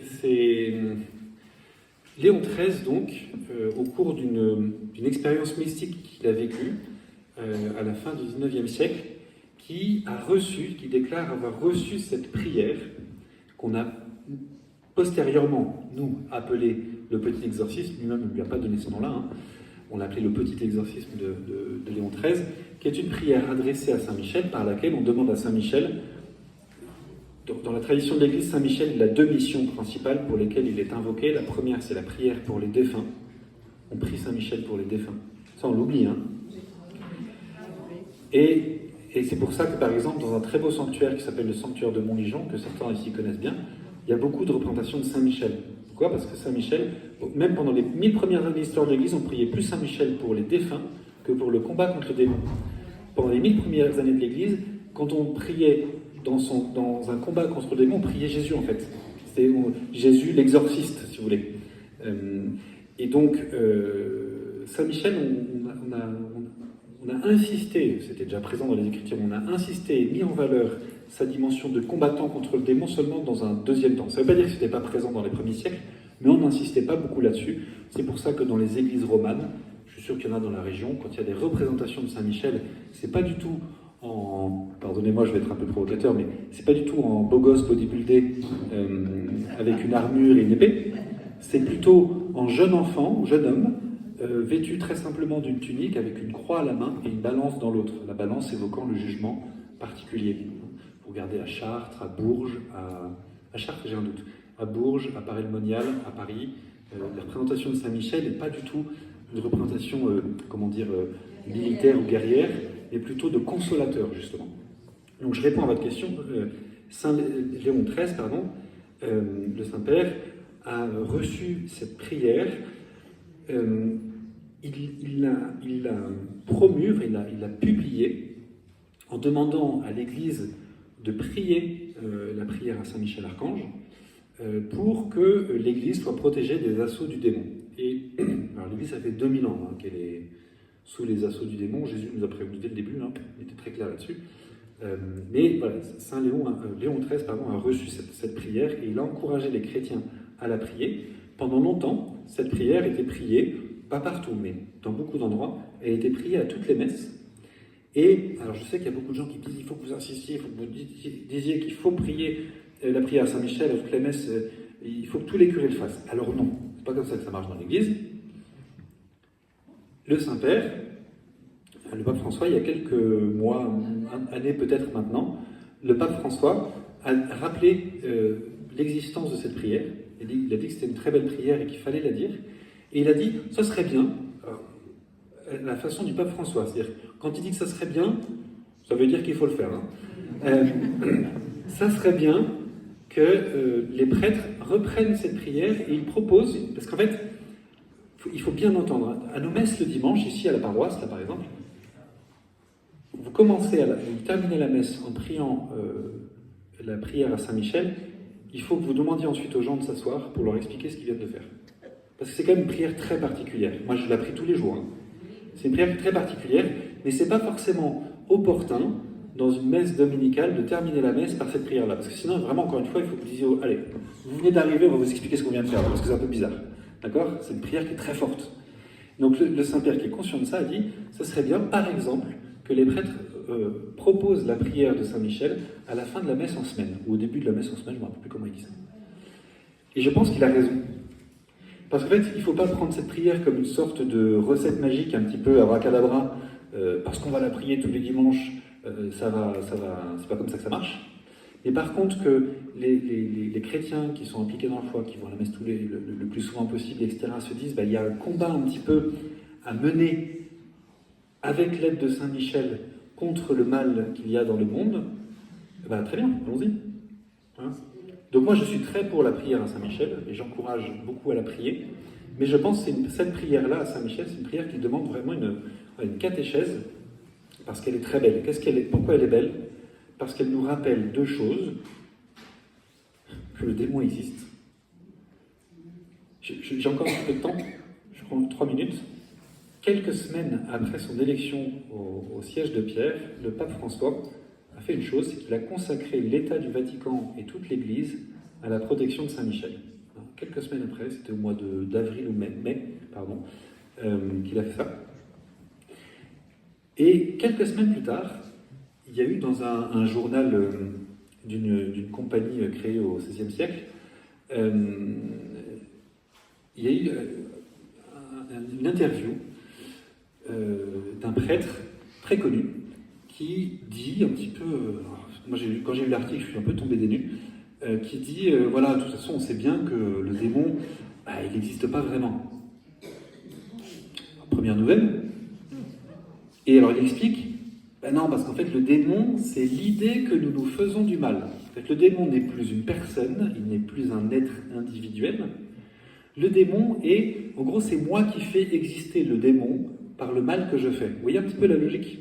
Alors c'est faux, Donc, ce prêtre affirme ça dans une revue très lue. Et le Saint-Père, qui venait de la même compagnie, quelques jours après, et pour moi c'est pas du tout un hasard, fait une homélie sur l'évangile. Alors je me souviens plus, c'est un évangile où Jésus fait un exorcisme, il faudrait que je retrouve. Fait une homélie au cours de la messe qu'il célébrait tous les matins et à laquelle il pouvait y avoir un petit public. Désormais il ne le fait plus, mais sur les 7 premières années du pontificat du pape François, on a toutes ces homélies du matin qu'il célébrait de la messe qu'il célébrait à Sainte-Marthe. On peut les trouver sur Internet. C'est des homélies qui sont précieuses et qui sont magnifiques. Moi, je les recevais à cette époque-là tous les jours. Et on peut encore les retrouver. Et donc, il fait une homélie, et on sent bien que derrière, il a envie de répondre aux collègues, là. Et il dit, ces 3 choses que je vous cite, c'est vraiment du mot à mot. Hein. Il dit, le démon existe, il nous veut du mal, et il faut entrer dans un combat contre lui. Alors, on peut pas être plus clair.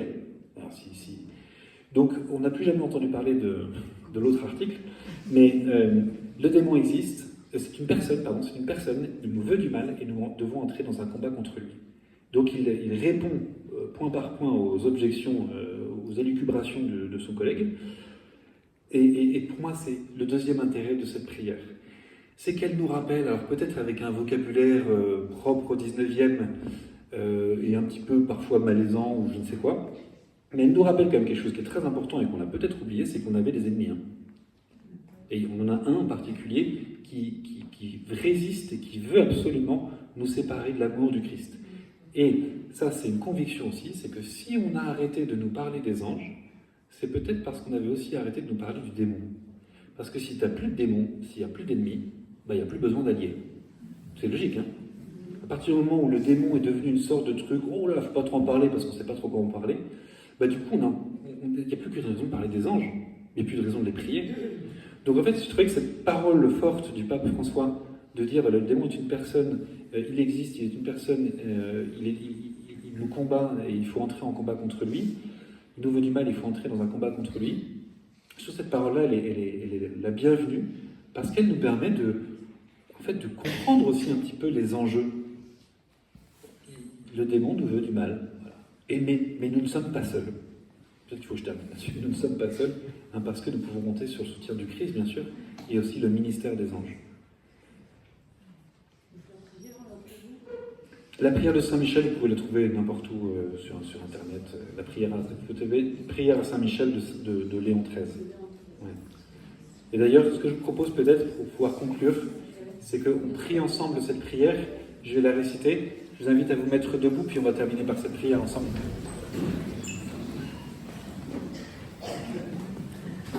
Au nom du Père, et du Fils, et du Saint-Esprit. Saint Michel Archange, défendez-nous dans le combat. Soyez notre secours contre la malice et les embûches du démon. Que Dieu exerce sur lui son empire, nous vous le demandons en suppliant. Et vous, prince de la milice céleste, repoussez en enfer par la force divine Satan et les autres esprits mauvais qui rôdent dans le monde en vue de perdre les âmes. Amen. Saint Michel Archange, priez pour nous. Au nom du Père et du Fils et du Saint-Esprit. Amen. Merci beaucoup.